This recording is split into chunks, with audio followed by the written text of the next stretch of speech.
অতএব তানিয়া তার লুঙ্গি বর স্বীকার করলো যারা একটা প্র্যাঙ্ক করছিল, মানে মেয়ে মেয়ে বিয়ে, ওদের মধ্যে অতিরিক্ত প্রেম। হ্যাঁ, তো এটা তো সবাই জানতো। হ্যাঁ, ওদের একটা নাটকটা বোঝা যাচ্ছিল। তারপরও পাবলিক 2 লাখ 2.5 লাখ করে ভিউজ দিয়েছে। হাসি পায়, চোরের মার পুলিশ পুলিশ বলে না, নিজেরা তো ভুল করলোই, করে উল্টো জ্ঞান দিল যে ওরা চাইলেই এই ব্যাপারটা আরো কন্টিনিউ করতে পারতো, মানে আরো ভিউজ কামাতে পারতো, কিন্তু সেটাও চায়নি।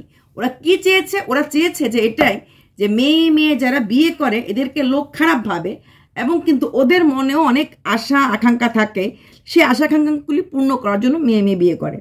Tania, for your kind information, মেয়ে মেয়ে বিয়ে করাটা হয়তো এখন গভর্নমেন্ট মেনে নিয়েছে, কিন্তু ওদের বিয়েটা কিন্তু এখনো লিগ্যাল বলে টিল জুলাই 2024 তক মেনে নেওয়া হয়নি।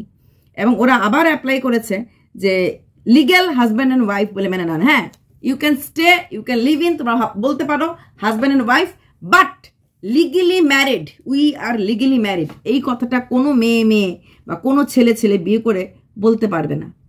এখনো ভারতীয় সংবিধান এই পারমিশন দেয়নি। They can stay, they can declare যে আমরা হাজব্যান্ড ওয়াইফ, কিন্তু এটাকে আইনত মান্যতা যেটাকে বলা সেটা দেওয়া হয়নি। একটু মানে গুগল টুগল করে জেনে নিও, খুব জ্ঞান দিলে তো যে ওরা কত কষ্ট করে এরকম করে মানে সমাজের সাথে লড়ে এক মেয়ে মেয়ে বিয়ে করে, এক সমাজের সাথে লড়ে ছেলে ছেলে বিয়ে করে, তাই তুমি সমাজকে দেখালে যে কষ্টটা কি। তারপর তুমি বললে তুমি চাইলে কোনো ছেলের সাথেও প্র্যাঙ্ক করতে পারলে, কিন্তু তুমি করলে না, কারণ একটা তোমার ফ্যামিলি ব্যাকগ্রাউন্ড আছে, একটা মান সম্মান আছে।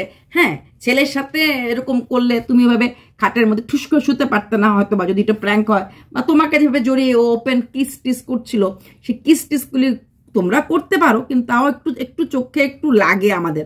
হ্যাঁ, আমরা তো পুরোনো দিনের মানুষ, আমাদের লাগে। রোস্টাররাও তো রোস্ট করতে কম করলো না। সবাই বুঝতে পারছে তোমাদের একটা প্র্যাঙ্ক, শুধু তোমাদের ভিউয়ার্সরা বুঝতে পারে না। অ্যাকচুয়ালি এই ভিউয়ার্সদের বোঝাটা সত্যিই খুব অসম্ভব ব্যাপার। ওরা যে কি বোঝে আর কি বোঝে না এটা আজ পর্যন্ত আমিও বুঝলাম না।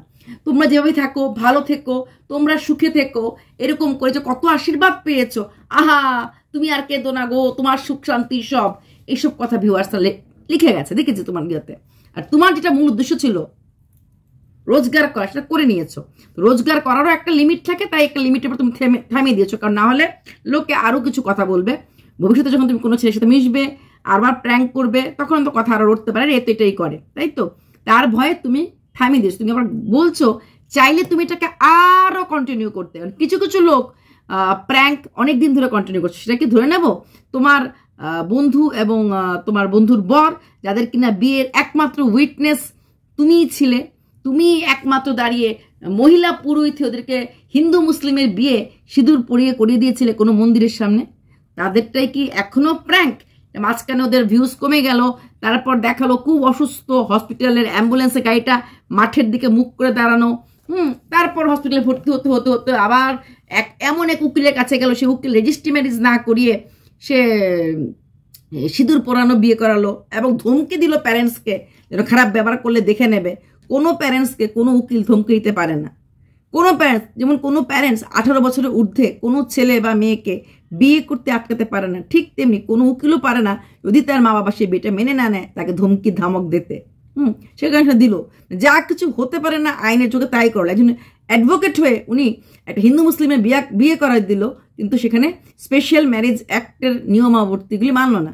স্পেশাল ম্যারেজ অ্যাক্টে কখনোই একটা হিন্দু মেয়ে মুসলিম ছেলের সাথে ফট করে সিঁদুর পরে দিলে মানা কি হলো? বিয়েটা তাহলে কোন নীতিতে হলো? কোন নিয়ম মানা হলো? তাহলে কি ধর্ম মানা হলো? এটা একটা থাকবে, এটা থাকে, তাহলে ধরে নিতে হবে ছেলেটা হিন্দু ধর্মে এসে পড়েছে, ধরে নিতে লাগবে। হ্যাঁ, তো সেসব অনেক কিছু ফ্যাক্টরা থাকে। হ্যাঁ, তো এইভাবে উনি একজন অ্যাডভোকেট হয়ে আইনের চোখে বুড়ি আঙুল দিল। সবচেয়ে বড় কথা, উনি সত্যি অ্যাডভোকেট কিনা জানি না, কারণ অ্যাডভোকেটটা কখনো ইলিগেল কাজ করতে রাজি হবে না। অ্যাডভোকেট কখনো প্র্যাঙ্কের পার্ট হতে রাজি হবে না, যে সত্যিকারের অ্যাডভোকেট হয়। অ্যাডভোকেট সবসময় লিগেল কাজ করবে। কোনো অ্যাডভোকেট কোনো মানুষকে ধমকাতে পারে বলে মনে হয় না। এটা ইলিগেল কাজ। তাহলে এটা একটা অ্যাডভোকেটে কি করে উনি আইনের সুরক্ষা করতে গিয়ে আইন ভঙ্গ করতে পারেন? বিশাল বড় ব্যাপার। দেখলাম তোমার সে বন্ধু ছিল, তুমি কি তাদেরকে হিন্ট দিলে? তুমি কি তাদের সম্বন্ধে বলে যে তারা এরকম করছে? আমাদের তোমার ভিডিও দেখার সেটাই মনে হলো। তারপরে একটা কথা তুমি বললে যে লোকে কি বলছে না বলছে, তুমি আগেও বলেছো লোকে কি বলছে না বলছে, তোমরা কেয়ার করোনি। লুঙ্গি বর যা খুঁতা বলে যা খুঁতা করে গেছে। তো তুমি এইভাবে তোমরা বাড়ি ভাড়া ঘর থেকে চলে যাওয়া, খাটের মধ্যে শোয়া, কিছু তো বাকি রাখুনি করতে। জাস্ট একটা জিনিস বাকি, সেটা হচ্ছে মেয়ে মেয়ে। তাই মেয়ে মেয়ে করাতে অতটা চোখে লাগেনি, কিন্তু খারাপ কাজ তো খারাপ কাজই। সমাজকে তুমি বুদ্ধি দিতে গেলে, সমাজকে তুমি শিক্ষা দিতে গিয়ে নিজেই কতটা অশিক্ষার মতো কাজ করলে। যে যারা মেয়ে মেয়ে বিয়ে করে ওদেরকে সমাজের সাথে অনেক ফাইট করতে হয়, আমি মানলাম, কিন্তু সমাজের সামনে একটা মিথ্যা জিনিসকে তুলে ধরাটা কি অন্যায় না? সমাজের সামনে মিথ্যা জিনিসটাকে অনেক বড় করে হাইলাইট করাটা কি মিথ্যা না? সমাজের সামনে একটা মেয়েকে, তোমার যে লুঙ্গি বর, তাকে প্রচুর অপমান সহ্য করতে লেগেছে, লোকে অনেক কথা লিখেছে, সেটাও তো অন্যায়। একটা মেয়ে, তুমি তাকে হয়তো কিছু টাকা দিয়েছো, বা তাকে তুমি বলেছো কিছু রোজগার করে নেই, কিছু শেয়ার করে নেবো, কারণ সে যথেষ্ট নিডি পরিবারে, দেখলে তাকে বোঝা যায়। তাই তুমি তোমার টাকার কিছুটা অংশ দেখিয়ে, টাকার কিছু লোভ দেখিয়ে তুমি তোমার সেই বান্ধবীকে তোমার সাথে নিয়েছো, এবং এটা প্রত্যেকে A to Z আমরা প্রত্যেকেই বুঝেছি তোমরা প্র্যাঙ্ক করছিলে, খালি বোঝেনি তোমার ভিউয়ার্সরা। তাহলে এইভাবে যে ভিউয়ার্সদের ইমোশন নিয়ে খেলা, এটা কি অন্যায় না? এইভাবে যে হ্যাঁ তুমি বলতেই পারো প্র্যাঙ্ক করেছো বা বুঝিয়েছো, এটার জন্য একটা বা দুটো ভিডিও এনাফ ছিল। এতদিন ধরে কন্টিনিউয়াসলি টাকা লুটে পুটে খেয়ে, এটাকে এক ধরনের ডাকাতিই বলা হয়, করার পর এখন চোরের মা ভজন করতে এসেছো। যে আমি সমাজের কি প্রবলেম, কি শিক্ষা, সমাজের প্রবলেম কি শিক্ষা তোমাদের মুখে মানায়? মানায়? আমার তো মনে হয় না। রাস্তায় দাঁড়িয়ে তুমি ডুডক করে স্নান করে ফেলো, তাই না? তো সমাজকে এই শিক্ষা থাকো। হ্যাঁ, প্র্যাঙ্কের নাম করে, ডেয়ারের নাম করে অনেক কিছু করতে পারো। তোমার মতো একটা সুন্দরী মেয়ে যে কোনো অবস্থাতে এরকম একটা ছেলের সাথে, মানে এইরকম ছেলে, মানে লুঙ্গি কি বলে, লুঙ্গি বর, মেয়ে লুঙ্গি বরকে বিয়ে করতে হবে, সেটা সবাই বুঝতে পেরেছে।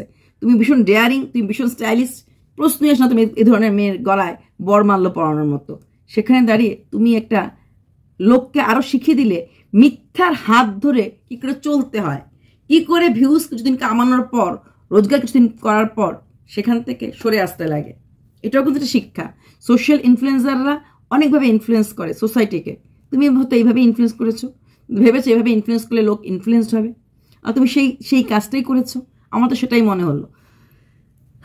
যাই হোক, অ্যাটলিস্ট মানে শেষ ভালো যা সব ভালো তা।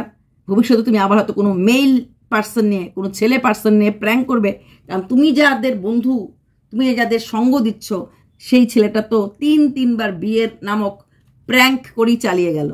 তুমি তার বন্ধু, তাই তুমিও সেই রাস্তায় হাঁটবে। বন্ধু যে রাস্তায় হাঁটছে, এবং তোমার ফ্রেন্ড হানিবানির মালকিন অলরেডি 1 লাখ করে ফেললো এই নটঙ্কি করতে করতে, তুমি আর দূরে থাকবে কেন? তাই না? তোমারও তো ইচ্ছে হয় যে তুমি হয়তো সেই লাখো লাখো ভিউজ, আমার চ্যানেল কি লাখ হয়নি না, সেটা তোমার চ্যানেল লাখ হয়েছে।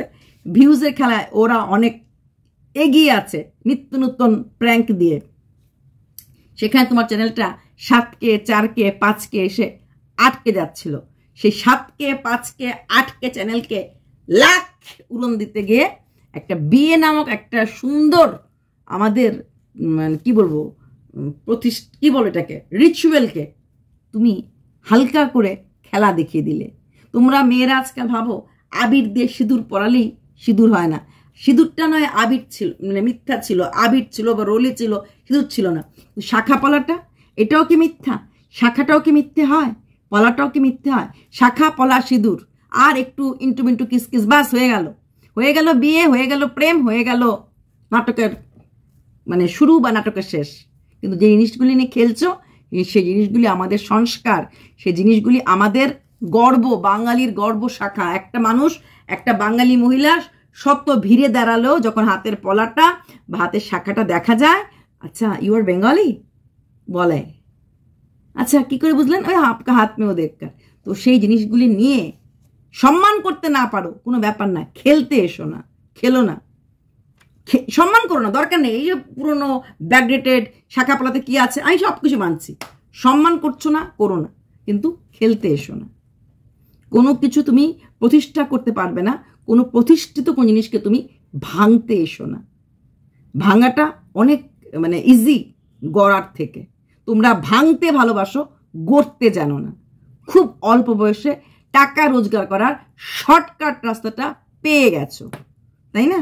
তাই ভাঙতে ভালোবাসো। সেই প্রতিষ্ঠাই হোক, সে নিয়মাবলী হোক, যা কিছু হোক, শাখা পলা সিঁদুরটা হচ্ছে একটা বিশাল বড় খেলার জিনিস, তাই না? চলো অ্যাটলিস্ট রোস্টাররা রোস্ট করে করে ধাওয়া দিতে দিতে দিতে দিতে তোমাকে তোমার জায়গাটা বুঝিয়ে দিয়েছে। লজ্জা ঘৃণা ভয় তিন থাকতে মানুষ নয়, তোমাদের কোনোটাই নেই। তোমরা কি আর মানুষের জায়গায় পড়ো? আমার তো মনে হয় না। আর তোমার যে বরটা হয়েছিল সে বোধহয় মানে আরবান ফ্যামিলির মেয়েও না, গ্রামের মেয়ে, একটা অন্য ধর্মীয় মেয়ে। তার হয়তো সমাজও তার সমাজ তাকে খারাপ বলতে পারে, তাকেও নষ্ট করেছো কিছু কয়েকটা পয়সার মধ্যে। তাকে তুমি নিশ্চয়ই কিছু টাকার মোহ দিয়েছো। তার ঘর বাড়ি যথেষ্ট মানে ডাউন, বোঝা গেছে টিনের ঘরটা ওরকম ভার, তাই তুমি তার রোজগার একটা রাস্তা দিয়ে খেয়েছো, বাস হয়ে গেল। সহজ সরল মেয়েটাকে তুমি তোমার দলে এনে তোমার মতো কাতিলানা আদায়ে শিখিয়ে দিয়েছো, তাই না? বাই।